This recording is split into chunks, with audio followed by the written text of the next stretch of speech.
Virtua Fighter 2 was the first game I played on the wonderful Sega Saturn because I got the bundle, which included 3 games: Daytona USA, Virtual Cop, and Virtua Fighter 2. It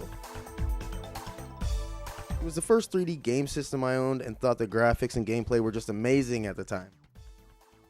I always wanted to check out Virtua Fighter Kids after that and never had a chance until just recently. And since I did, I wanted to let you know what I thought.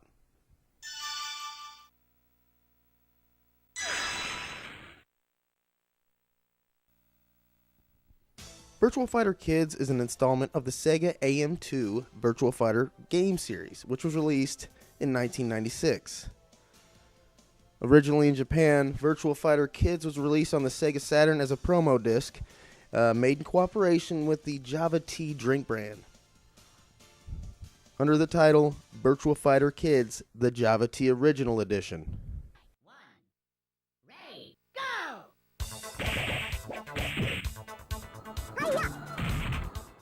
Although they removed the Java Tea product placement from the Western versions of the game, they kept it in every version made for Japan, including the arcade machine. Yep, Japan got an awesome arcade version of this sweet game.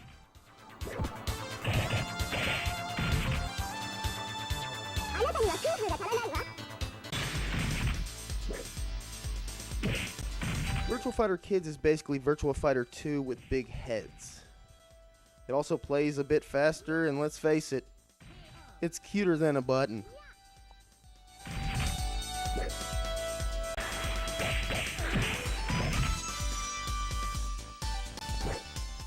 It's been reported that the game was originally developed for the work on the Virtua Fighter 3, so they could work on the facial and eye animations for the characters, which is why the heads were so big, which I imagine helped a lot, but sure made for a good game.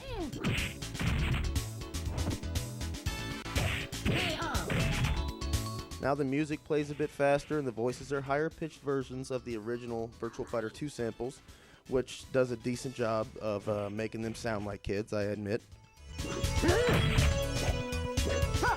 Jeffrey sounds kind of weird, I guess because his voice was so low and grumbly to begin with. I win! The gameplay and controls are slightly different from the original.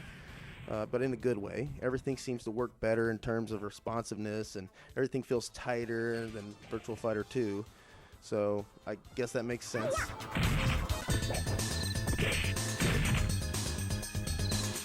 The game still has some of the same cool options also from Virtua Fighter 2, like the ability to change the size of the stage, up the chances of a ring out.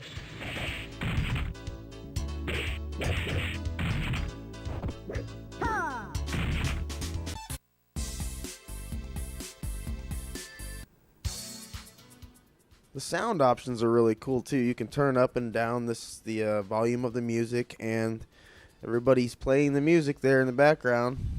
It's just a really cool way of being able to play the music and sound effects. 1, ready, go!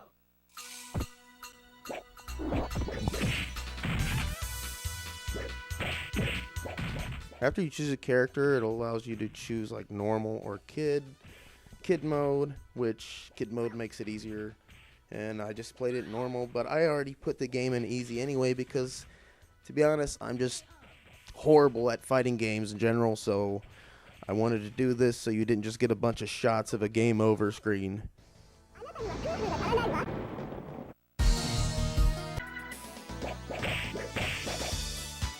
The backgrounds are more cartoony and have cutesy kid stuff in there, such as smiley faces on the decorations in the stage, and now this statue is all cute and pink. My favorite stage is the background with the cool robot clone making lab thing.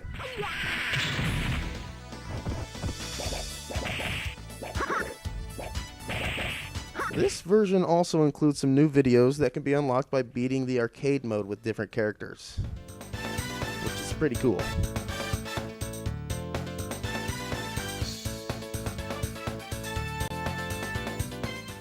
I like the addition of the programmable combos, where you can save button sequences, which allow you to test and use pre-made combos.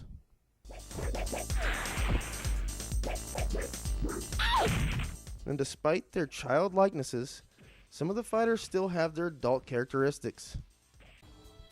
I suppose you could even say it had underage drinking in it.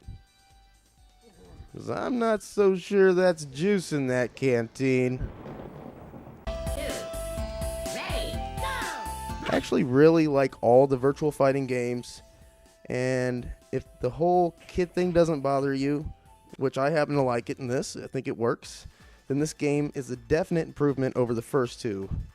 And if you own a Sega Saturn, you're a fan of old school 3D fighters, I highly recommend you get a copy of Virtua Fighter Kids. Thanks for watching.